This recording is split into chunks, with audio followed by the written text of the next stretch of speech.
Marathon ist eine unglaublich faszinierende Sportart.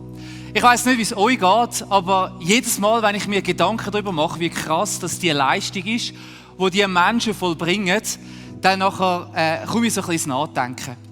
Es ist wirklich extrem. Jetzt müsst ihr euch mal vorstellen, ihr müsstet 2 Stunden lang 42,5 Kilometer so schnell rennen, wie ich vielleicht, wenn es gut kommt, 100 Meter sprinten könnte, wenn ich wirklich alles rauslasse. Aber nicht einmal, nein, über 420 Mal die 100 Meter. Es ist unglaublich. Es sprengt irgendwie die Vorstellungskraft. Das ist eine Leistung, die akribische Vorbereitung braucht. Es braucht Training, es braucht aber auch eine gesunde, ausgewogene Ernährung und es braucht vor allem mentale Stärke. Jetzt, aus eigener Erfahrung kann ich nicht berichten und trotzdem, wenn man über Marathon sich Gedanken macht, dann stößt man sehr schnell auf ein Phänomen, das die Läufer einem berichten. Und zwar gibt es einen Punkt in diesem Rennen hinein, der über sehr viel entscheidet. Ist etwa bei Kilometer 35, also man ist schon sehr lang unterwegs. Sehr lang schon da drin hinein, wo es heisst, und sie beschreiben das den Moment als den Moment, wo man gegen die Wand läuft. Oder andere sagen auch, der Mann mit dem Hammer. Das ist der Moment, wo der Körper innerlich anfängt zu rebellieren. Der Körper sagt eigentlich, alles in dir innen sagt, was du da machst, ist gegen jegliche natürliche Art und Weise. Oder lang macht der Körper das mit. Aber irgendwann einmal sind die Energiereserven aufgebraucht. Irgendwann einmal merkt er, ich glaube, das geht noch ein Zeitchen lang so weiter, der hat jetzt noch nicht vor, jetzt aufzuhören mit dem. Und der Läufer oder die Läuferin kommt an einen Punkt an, wo vieles anfängt sich zu ändern. Man erlebt eine generelle Ermüdung, ein unbeabsichtigtes langsamer werden, also man kann den Pace nicht mehr weitergehen, wo man eigentlich will. Man hat einen tiefen inneren Wunsch, langsamer zu gehen, anstatt zu rennen. Also den habe ich meistens schon nach etwa 10 Minuten. So einen inneren Drang und der Fokus fängt sich an zu shiften, von dem Moment seine Wunschzeit zu erreichen. Eben bei den Männern, bei den Profis ist das etwas über 2 Stunden im Moment, wo der Weltrekord liegt. Hin dazu, dass man einfach noch irgendwie über die Ziellinie hineinkommt. Der Moment, wenn man gegen die Wand läuft, wenn der Mann mit dem Hammer kommt, ist der Moment, wo der Läufer vor einer schwierigen Entscheidung gestellt ist. Jetzt braucht es innere Stärke. Jetzt braucht es eine Überwindung. Jetzt braucht es auch einen klaren Fokus auf das Ziel, wo man so lange darauf angearbeitet hat. Und sagt, die 35 Kilometer, die hinter mir liegen, es war erst ein Teil von dieser ganzen Strecke. Man muss sich entschlossen entscheiden, nicht aufzugeben und weiterzurennen. Einfach weiterzurennen. Es dünkt mich, dass wir als Gesellschaft jetzt an dem Punkt angekommen sind. In dem Pandemie-Marathon, wo wir gegen die Wand laufen. Wo es uns mega ähnlich geht wie diesen Läufer da drin. Es braucht nicht viel, um herauszufinden, wie tief das der Graben ist, der sich aufgetan hat in den vergangenen Wochen und Monaten innerhalb der Gesellschaft. Die zunehmende Müdigkeit von dem Unterwegssein auf dem Langstreckenlauf führt dazu, dass der gegenseitige Respekt und der Anstand im Umgang miteinander zunehmend verloren gehen. Ihr braucht nicht lange herumzusuchen, wenn ihr auf Social Media durchscrollt oder wenn ihr im Gespräch mit Menschen irgendwo sind, zum zu spüren, wie viel Ärger, wie viel Unverständnis, wie viel Spaltung und Druck im Moment in unserer Gesellschaft mitten unter uns vorhanden sind. Und es scheint so, als ob sich die Fronten würden zunehmend verhärten, dass man zunehmend mit härteren Bandagen gegeneinander antritt, dass der Ton immer noch ein bisschen schärfer wird, die Kommentare immer noch ein bisschen zynischer und dass wir da drinnen eigentlich an einen Punkt ankommen, wo wir spüren, das fängt uns als Einzelpersonen, aber auch als Gesellschaft immer mehr an zu verreissen, auseinander rauszutreiben. Die Fronten verhärten sich so weit, dass man innerhalb von Familien, Freundschaften und Nachbarschaften nicht mehr miteinander redet. Dass man sich aus dem Weg geht, dass man sich meidet. Und ich glaube, ähnlich wie an dem Punkt im Marathonlauf, braucht es auch in unserem Pandemie-Marathon jetzt entschlossene Entscheidungen. Von jedem Einzelnen von uns. Also wir nochmal tief in uns hineingehen und uns fragen, was für Menschen wollen wir sein? Was für eine Gesellschaft wollen wir sein? Und dass wir das gemeinsame Ziel weiterhin fest im Blick behalten. Jetzt ist der Fokus vielleicht nicht mehr so drauf, die Wunschzeit zu erreichen. Ich glaube, die ist schon lange vorbei. Wir alle sind schon so weit drin, dass wir es schon lange gesehen haben. Jetzt geht es darum, dass wir nicht stolpern. Jetzt geht es darum, dass wir nicht auf den letzten Meter noch unsere Gesellschaft an die Wand fahren, sondern das gemeinsame Ziel miteinander können erreichen. Jetzt braucht es alle von uns. Jetzt sind wir gefragt. Und in diesen letzten Tagen hat es einen Bibeltext gegeben, der mich sehr stark beschäftigt hat. Und es ist ein besonderer Text, weil es ist nicht ein Text, der jetzt Antworten parat hat. Nicht ein Text, der dir irgendwo sagt, also am einen oder am anderen Lager Recht oder Unrecht zuspricht. Nein, es ist ein Text, der uns irgendwie alle angeht, egal wo wir stehen, egal was für Meinungen oder Überzeugungen wir haben. Es ist ein Text, der uns herausfordert, uns Gedanken darüber zu machen, was das heisst in unserem Alltag hinein. Aber wo keine einfache Lösungen bietet. Jetzt kannst du einfach ein bisschen das und ein bisschen das machen. Er muss ein bisschen darüber nachdenken, das anwenden auf sein eigenes Leben. Ich glaube, dass er uns herausfordert. Aber es ist auch eine enorm starke Vision. Ein enorm starkes Bild, eine Sicht. Und ich möchte dich einladen, diesen Text heute Morgen auf dich wirken zu lassen. Wir lesen miteinander.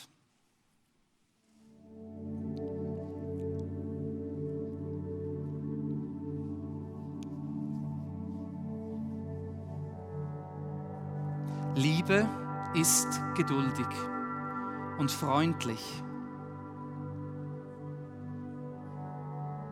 Sie ist nicht verbissen. Sie prahlt nicht und schaut nicht auf andere herab. Liebe verletzt nicht den Anstand und sucht nicht den eigenen Vorteil. Sie lässt sich nicht reizen und ist nicht nachtragend.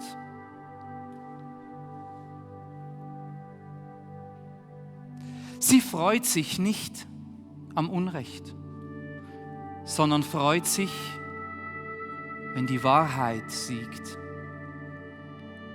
Liebe nimmt alles auf sich. Sie verliert nie den Glauben oder die Hoffnung und hält durch bis zum Ende.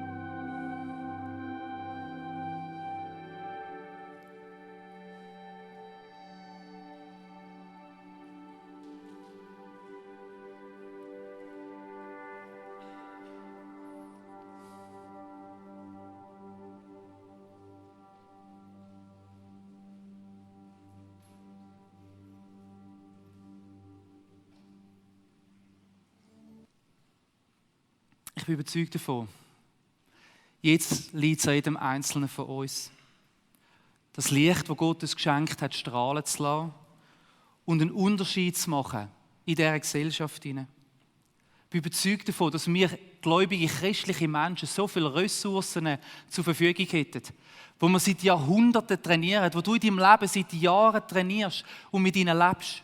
Und es sind genau so Sachen, die unsere Gesellschaft jetzt im Moment so dringend benötigt. Ressourcen wie Vergebung. Wir kennen das, wir wissen, wie das geht. Und wir können es leben, in unserem Leben und in unserem Umfeld. Versöhnung. Frieden zu stiften. Nächstenliebe zu leben. Ich glaube, wir hätten als Christen jetzt in dem Moment so viel zu geben, um an vorderster Front mit dabei zu sein. Und uns zu engagieren für ein Miteinander in der Gesellschaft hinein. Für einen gemeinsamen Weg. Ein Weg, der gegen die Spaltung geht. Ein Weg, der gegen die Ausgrenzung geht. Ein Weg, der gegen miteinander auf den Finger zeigen. Sondern ein Weg, der versucht zu verstehen, wer das mein Gegenüber ist, was es bewegt und wo es herkommt. Die Entscheidung, die der Bundesrat am vergangenen Sonntag getroffen hat, ist eine schwierige Entscheidung. Eine herausfordernde Entscheidung. Und sie bringt uns als Gesellschaft, aber jetzt auch uns als Kirche an einen Punkt an, der sehr unangenehm ist. Von uns sind jetzt Entscheidungen gefordert. Der Bundesrat hat eine Figur geschoben und er verlangt von uns allen als Gesellschaft und als Kirche, als Gemeinschaft, dass wir jetzt entscheiden, was das für uns bedeutet und wie wir mit dem umgehen. Ich glaube, wir stehen an einem kritischen Punkt. An einem Punkt, wo wir drohen, auseinanderzubrechen und uns zu verlieren. Die Situation fordert von uns eine Entscheidung und wir stehen jetzt da und das haben die letzten Tage uns gezeigt, dass es nicht eine gute und eine schlechte Option gibt. Nicht das Richtige und das Falsche, sondern dass beide Optionen fehlerbehaftet sind. Oder alle Optionen, die wir irgendwie prüfen. Egal wie wir uns entscheiden, jetzt im Gemeinsamen unterwegs sein, wir werden nicht mehr allen Menschen gerecht werden. Wir werden Leute vor den Kopf stoßen. Wir werden auf Unverständnis stoßen. Wir werden Meinungen, die Leute haben, nicht genug respektieren können. Egal, wie der Weg wird weitergehen. Der Umstand hat mich persönlich extrem herausgefordert, uns als Leiter von dieser Kirche, von der ganzen GVC-Bewegung in den letzten Tagen enorm herausgefordert. Ich kann euch sagen, wir haben es uns nicht einfach gemacht. Und es hat ein paar Momente gegeben, wo ich mir gewünscht hätte, ich müsste heute Morgen nicht da oben stehen. Aber ich glaube, es ist wichtig, dass wir jetzt an dem Punkt, wo wir angekommen sind, aufstehen, entscheiden und weitergehen. Und dass wir versuchen, Einheit zu finden. Um eine Entscheidung zu treffen, was das für uns als Kirche bedeutet, haben wir uns natürlich auch damit auseinandersetzen, nach was lassen wir uns leiten. Was sind so Überzeugungen, die wir haben? Im Moment werden unglaublich viele Meinungen umeinander geboten. Das ist wie ein Dschungel. Und vielleicht geht es euch auch so, die vor allem YouTube-Clips und Social-Media-Posts, die im Moment im Umlauf sind, die haben eine Dimension angenommen, die es einem fast erschlägt. Argument und Gegenargument, Meinungsführer, Leute, die überzeugt sind. Und am Ende fordert so eine Entscheidung ja immer auch, dass man sich irgendwo positioniert. Und wir haben uns Gedanken darüber gemacht, was sind so Leitgedanken, so Leitwerte, die uns auch in der vergangenen Zeit und auch jetzt auf die Entscheidungen, die anstehen, geholfen haben und an denen, wo wir uns orientieren wollen. Sie sollen unsere Sichtweise und unsere Einschätzung mit einer möglichst grossen Klarheit zeigen, damit es verständlich ist, damit wir uns auch ein bisschen positionieren. Es kann nicht wischiwaschi sein. Es soll aber auch so sein, dass Leute, die andere Meinungen und Überzeugungen haben, wegen dem nicht abgewürdigt werden. Wir wissen, es gibt nicht das Richtige und das Falsche. Und trotzdem müssen wir da jetzt auch eine Position beziehen. Und wir positionieren uns da auch gegenüber gewissen Meinungen und Ansichten, die im Moment eben umgereicht werden. Ich will ein paar so Gedanken jetzt mit euch teilen. Der erste Gedanke für uns ist es klar: Covid-19 ist eine ernsthafte Erkrankung. Das ist nicht einfach irgendeine Grippe. Und die Erkrankung kann für Menschen unter Umständen lebensbedrohlich, sogar tödlich sein. Ich glaube, das zeigt die Situation in unseren Spitälern, vor allem auf den Intensivstationen, sehr deutlich. Etwas Zweites, was uns leitet. Eine Impfung gegen die Krankheit ist und soll eine freiwillige und eine persönliche Entscheidung sein von jedem Einzelnen. Das ist ein Wert, den unsere Gesellschaft trägt, die Freiheit. Ein nächstes Statement. Aus unserer Sicht gibt es kein theologisches Argument, das gegen eine Impfung sprechen würde. Kein theologisches Argument, das gegen eine Impfung sprechen würde. Aus unserem Verständnis, aus unserer Sicht. Ich kann jetzt nicht auf alle Details eingehen, auch nicht auf all die Meinungen, die umgereicht werden in gewissen YouTube-Clips. Ich kann aber so viel sagen. Wir haben im vergangenen Jahr sehr intensiv über unser Endzeitverständnis gelehrt. Einerseits in einer Predigt vom 9. Mai zum Thema Halt im Pandemiesturm und dann auch in einer dreiteiligen Serie im vergangenen Oktober zum Thema Ende der Welt. Und sie zeigen unser Verständnis von der Endzeit und wie das gemeint ist. Und sie zeigen auch auf, warum wir keinen direkten Zusammenhang sehen zwischen der Impfung und irgendwelchen Endzeitszenarios. Die Ansicht, dass aus christlicher Sicht nichts gegen eine Impfung spricht, teilen auch die Freikirchen, die am Dachverband der Freikirchen angeschlossen sind, und die beiden grossen Landeskirchen in unserem Land. Die medizinische Sicherheit und Wirksamkeit von diesen Impfstoffen ist von den zuständigen Behörden, jetzt in unserem Fall Swissmedic, geprüft worden. Und wir vertrauen darauf, dass dieser Prozess seriös und aufrichtig gemacht worden ist. Und dass die Angaben, die sie machen, diesen Einschätzungen und ihrem besten Wissen und Gewissen entsprechen. Ich will auch sagen an dieser Stelle, dass Menschen, die sich nicht impfen lassen, nicht automatisch Corona-Lügner oder Verschwörungstheoretiker sind. Es gibt berechtigte Gründe und Bedenken, warum sich Menschen nicht impfen lassen. Die gilt es wahrzunehmen und so auch zu akzeptieren. Solidarisches Handeln, oder wir könnten sagen, am Gemeinwohl dienendes Handeln, ist unsere christliche Pflicht. Die Pflicht zum solidarischen Handeln, die wurzelt im Gebot der Nächstenliebe. Das heisst, dass wir eben nicht nur an uns denken, sondern das Wohl vom anderen auch im Blick haben. Das heisst, dass wir alle unsere Entscheidungen nicht nur für uns selber abwägen können, sondern dass wir sie immer auch abwägen müssen, was sie für Folgen haben auf Menschen, die um uns herum sind oder auf unsere Gesellschaft, die da ist. Das heisst, Bedenken gegenüber einer Impfung auf der einen Seite müssen von jeder Person individuell mit den Risiken und Folgen von einer Erkrankung, persönlich, oder einer allfälligen Erkrankung von Menschen im Umfeld, sowie von der Belastung auf unser Gesundheitssystem oder die Auswirkungen auf unsere Gesellschaft abgewogen werden. Um das ein bisschen vereinfachen, heisst, jedes Einzelne muss sich Gedanken machen. Wie groß ist das Risiko? Und auf der anderen Seite, was bedeutet das für meine Bedenken? In dieser Freiheit, die wir vorher schon erwähnt haben. Eine Einschränkung von der sozialen Kontakt, von Aktivitäten mit erhöhtem Ansteckungsrisiko, wie zum Beispiel Besuch von Restaurants oder Veranstaltungen, die Einhaltung der Hygienemaßnahmen und das Tragen von einer Gesichtsmaske sind alles Massnahmen, die das Risiko von einer Ansteckung von sich selber oder für andere Menschen auch minimieren tun. Und aus diesem Grund heraus sehen wir die Erweiterung der Zertifikate oder vom Einsatz der Zertifikate nicht als Bestrafung für die sich nicht geimpft haben, sondern wir sehen das als eine Massnahme, um weitergehende Schliessungen zu verhindern. So wie wir das in den vergangenen Wellen zuhauf erlebt haben. Also die Alternative zu der Ausweitung des Zertifikats war, für die ganze Gesellschaft über weitere einschneidende Massnahmen nachzudenken.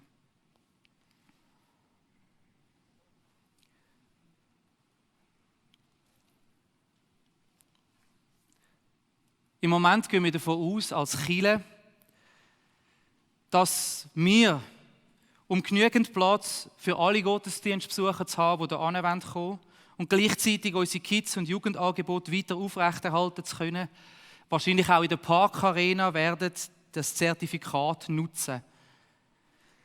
Wir denken im Moment darüber nach, für Menschen, die kein solches Zertifikat haben, aus was für Gründen auch immer, eine Alternative anzubieten, zum Beispiel eine Übertragung in eine separate Location, so wie wir das kennen von diesen Gottesdiensten, die wir Anfang Jahr gemacht haben. Das heisst, dass man weiter Teil sein kann vom Gottesdienst, dass man weiter auch hierher kommen kann, einfach unter anderen Vorbedingungen. Im Moment sind noch ein paar Abklärungen im Gang. Wir sind ja auch angeschlossen dem Dachverband der Freikirchen, wo das Schutzkonzept ausarbeitet. Und durch diese Verbindung sind wir natürlich auch dort, zum Teil auch mit im Boot rein, mit den Entscheidungen, die dort gefällt werden. Und wir rechnen damit, dass morgen oder übermorgen so ein neues Schutzkonzept mit diesen Gedanken dazu, was das zum Beispiel auch bedeutet für die ehrenamtliche Mitarbeit, was das bedeutet für den Betrieb da in-house oder ob es allenfalls noch weitere Lösungsansätze gibt, dann ein bisschen Klarheit wird bringen. Wir werden in den nächsten Tagen wieder informieren über unsere Website, sobald wir mehr Infos dazu haben. Und ich möchte auch erinnern, dass nächsten Sonntag der Betttagsgottesdienst, der Allianzgottesdienst da wird stattfinden. Wir hören nachher noch etwas dazu. Das heisst, auch dort macht es sicher Sinn, in den nächsten Tagen mal noch einen Blick auf unsere Website zu werfen, damit ihr die aktuellsten Informationen dazu habt. Ich weiss nicht, was das mit dir jetzt gemacht hat, wenn du das so hörst. Vielleicht hast du innerlich aufgeschnauft, denkst, endlich sagt es mal jemand. Vielleicht hat es dir gerade abgelöscht, weil du etwas anderes gehofft oder erwartet hättest. Vielleicht wärst du am liebsten aufgestanden und davon gelaufen. Ich habe 3 Gedanken, dass ich glaube, wie wir miteinander umgehen können. Das Erste ist, ich glaube, wir Christen sind jetzt gefordert. Ich habe das vorher schon erwähnt. Ich glaube, jetzt ist so unsere Zeit, zum Aufstehen und zum unser Licht strahlen zu lassen. Vielleicht mehr denn je in dieser Pandemie. Ich glaube, wir sind gefordert, und zwar gefordert, nicht weiter Öl ins Feuer hineinzugiessen. In der Art und Weise, wie wir über andere Menschen und ihre Meinungen denken, wie wir über sie reden oder wie wir ihnen begegnen, egal ob direkt oder über irgendwelche Kanäle wie WhatsApp oder Social Media. Ich glaube, wir sind gefordert, aufzustehen und einzustehen für den Frieden untereinander, in unseren Familien, in unserer Gesellschaft, in unseren Nachbarschaften, in unserer Kirche drin, zu sagen, wir machen den Unterschied und wir engagieren uns für den Frieden, für Versöhnung, dort, wo man sich mal an den Karren gefahren ist, für das Verständnis von Menschen, die anders denken, auch wenn ich es überhaupt nicht nachvollziehen kann, und für die Nächstenliebe, die Mitgefühl hat mit den Menschen, die leiden unter diesen Situationen, egal ob das ist, weil sie gesundheitlich betroffen sind oder ob sie irgendwo unter Druck geraten, wegen ihrer Meinung, wegen ihrer Ansicht, wegen was auch immer. Ich wünsche mir, dass wir Teil der Lösung sind und nicht Teil des Problems. Dass wir die Ersten sind, die einen Schritt auf andere zu machen. Man darf weiterhin unterschiedlicher Ansicht sein. Es ist richtig so. Man muss nicht einer Meinung sein, um anständig miteinander umzugehen. Erinnert ihr euch noch an die erste Welle dieser Pandemie? Die erste Welle war nicht eine Welle der Spaltung. Es war eine Welle der Solidarität, wo man zusammengestanden ist, wo man füreinander posten ist, wo man Anteil genommen hat am Leiden, das das Nächste, das Gegenüber hatte. So viele Menschen, die uns persönlich geholfen haben, wo wir isoliert waren in der Quarantäne daheim, die sich angeboten haben, Verständnis gezeigt haben. Man hat miteinander telefoniert, man hat miteinander geschwätzt. Ich wünsche mir das. Dass wir diese Welle, wir Christen, diese Welle zu so einer Welle der Solidarität jetzt wieder machen. Das Zweite, ein mutiges Statement. Wir müssen reden miteinander. Das Thema darf nicht totgeschwiegen werden. Das Thema, ob man geimpft ist oder nicht geimpft ist, darf nicht totgeschwiegen werden. Wieso? Weil in dem Moment, wo wir schweigen, in dem Moment, wo wir einander nichts mehr zu sagen haben, fangen wir an, uns auseinanderzuleben. Und das Verständnis füreinander und der Wunsch, gemeinsam weiterzugehen, muss stärker sein als jede Meinungsverschiedenheit, die wir in unserem Land haben. Wir müssen reden miteinander, nicht um andere von unserer Meinung zu überzeugen. Wir müssen reden miteinander, um andere besser zu verstehen. Wer bist du? Was bewegt dich? Was macht dir Angst? Was bereitet dir Sorgen? Was sind Gedanken, die du hast? Ich will wissen, wer du bist und was dich versteht. Und ich will gemeinsam mit dir weitergehen. Auch wenn wir völlig unterschiedliche Ansichten haben, in Bezug darauf, was jetzt richtig oder falsch wäre, in dieser Pandemie drin. Ich glaube, ich habe so viel über Menschen gehört und gelernt in diesen vergangenen Tagen wie über Jahre hinweg nicht. Von Menschen gelernt über die kranken Verwandten, die sie haben. Von einer Familie gehört, die ein Kind hat, das dringend angewiesen ist auf ein Intensivbett, auf ein Bett auf einer Intensivstation. Von Menschen gehört, die selber in Gesundheit, im Pflegesystem arbeiten und sagen, das ist kaum anzuschauen. Wir geraten unter Druck, wir kommen an einen Punkt an, wo wir nicht mehr wissen.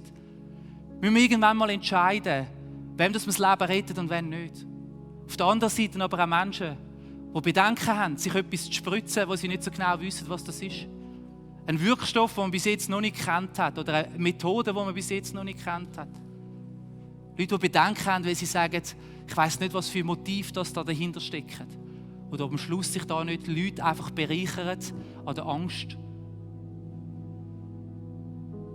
Leute, die sich damit auseinandersetzen und fragen, wie viele lebenserhaltende und lebensrettende Massnahmen braucht es denn? Und wo ist vielleicht einmal ein Punkt angekommen, wo man Menschen auch gehen lassen darf? So viele Fragen, die die Menschen beschäftigen. Und wenn wir schweigen darüber, erfahren wir es nicht. Wir wissen nicht, wer wir sind. Wir leben uns auseinander. Lass uns darüber reden. Ich mache den Anfang. Ja, ich kann mich impfen lassen. Und zwar im Juni, sobald ich kann, sobald das freigegeben ist für meine Altersgruppe. Warum? Weil ich persönlich in meinem Umfeld Menschen habe, die auch mit einer vollständigen Corona-Impfung einen verminderten Schutz haben aufgrund von ihrem Immunsystem. Leute, die seit so langer Zeit sich sozial isolieren müssen und die in ständiger Gefahr und Angst leben vor den gesundheitlichen Folgen, die das für ihr Leben persönlich könnte haben. Und ich habe mich entschieden und gesagt, wenn ich da einen Beitrag leisten kann, dann will ich gehen und ich will das machen. Und will so mithelfen, dass für sie die Situation möglichst bald wieder anders werden kann. Das ist meine Meinung, meine Ansicht, meine Entscheidung gewesen. Lass uns über das reden, auch in Zukunft. Das Letzte noch. Du darfst deine Meinung auch ändern. Ich sage nicht, du musst deine Meinung ändern und sie so machen, wie es meine ist. Aber wisst ihr, wir haben ein bisschen ein Problem in unserer Gesellschaft und eigentlich als Christen auch eine Antwort auf das Problem. Nämlich, dass wir sture Grinde sind. Kennt ihr das? Wenn man sich mal auf etwas eingeschossen hat, dann braucht es also wahnsinnig viel, bis man sich von etwas anderem überzeugen lässt. Ich wünsche mir eine Kultur, die eingesteht, dass wir Menschen alle Fehler machen. Die Pandemie geht schon so lange und keiner von uns hat das Rezept. Keiner von uns kann zurückgreifen auf Erfahrungen. Wir alle machen das zum ersten Mal. Wir alle machen Fehler. Der Bundesrat macht Fehler, das Parlament macht Fehler, die Entscheidungsträger in Wirtschaft, in der Politik, sie machen Fehler. Du und ich, wir machen Fehler. Es ist völlig normal. Aber gerade da drin hätten wir Christen eine Botschaft. Eine Botschaft von der Vergebung. Eine Botschaft auch von der Umkehr. Eine Botschaft davon, dass wir gnädig miteinander umgehen, auch wenn Menschen sich mal umentscheiden. Ja, es wird jetzt Menschen geben, die ihre Meinung in die eine oder die andere Seite ändern, ob sie sich impfen lassen oder nicht. Ich glaube, jetzt ist ein Punkt, wo wir gnädig sind miteinander. Dass wir das einander zugestehen.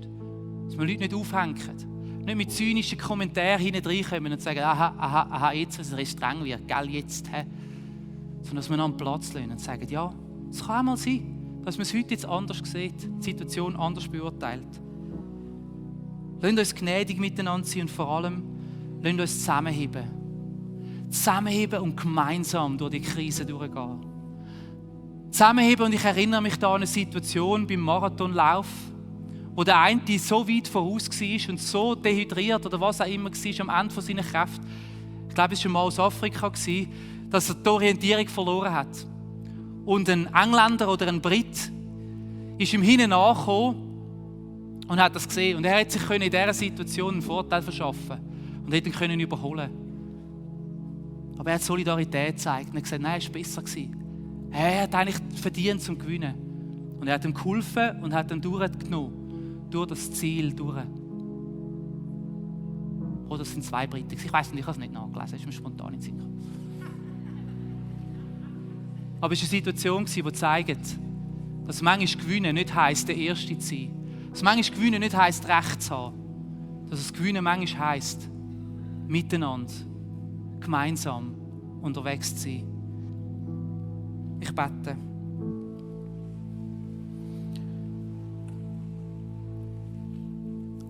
Ach Jesus, du weißt, was uns das ganze Corona-Zeug zugemutet hat in den vergangenen Tagen und Monaten. Du weißt, wie viel Sorgen das es uns gemacht hat, wie viel Bedenken, wie viel Unsicherheiten.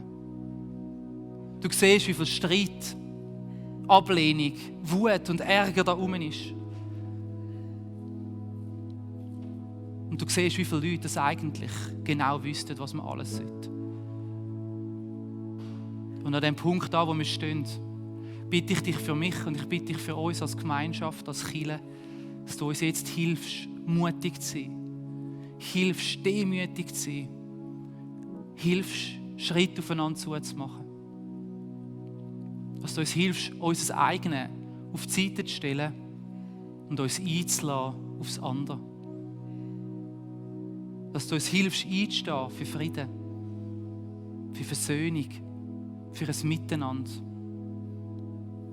Und vor allem, dass du uns hilfst, Mittel und Wege zu finden. Dass wir irgendwie gemeinsam unterwegs bleiben können. Auch wenn die Vorbedingungen nicht immer gleich werden sein für alle von uns. Und gemeinsam bitten wir dich, dass du dieser Zeit ein Ende setzen tust. Dass es möglichst bald anders werden wird.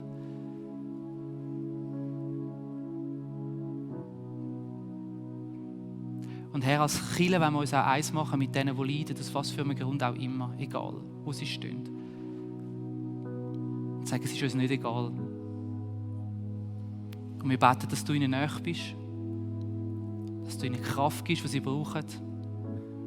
Und dass du dort eingreifst, wo sie Wunder nötig haben. Amen.